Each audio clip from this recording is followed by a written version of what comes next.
Rise of the Erlachi, Book 2 in the Prosperine series, by P.J. Mcdermott, narrated by Lisa Negrón.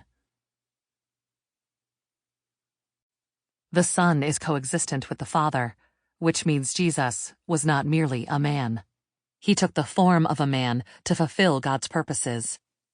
It is reasonable to assume he took other forms in far-off worlds as well. Pope Innocent XIV, at the opening of the St. Philip Research Academy, 2099. Prologue. The triumphant shouts of the city defenders mingled with the screams of the dying, and the whoomp, whoomp of war catapults in a chorus of horror and madness.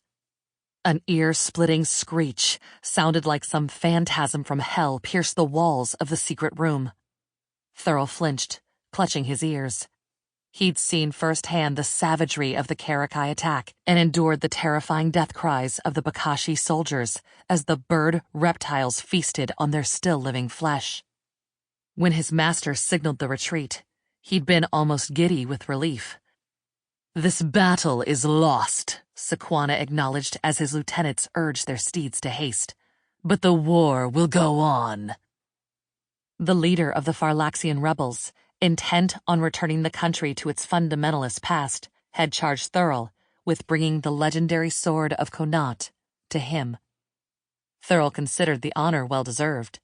After all, wasn't it he who discovered the plans for the city defenses that had almost led the rebels to victory? Indeed, would have given them victory if it wasn't for the earthling female? The one named Hickory Lace. She, who'd used her dark magic to call the Karakai down upon them. Baylor curse her name. The memory of the trust his leader had placed in him fortified Thurl, and he thrust his fears aside. A few days before the final battle, Thurl had infiltrated the city. He'd gone to the ancient library storing the historical accounts of Ezekan and found the original construction drawings exactly where Sequana said he would.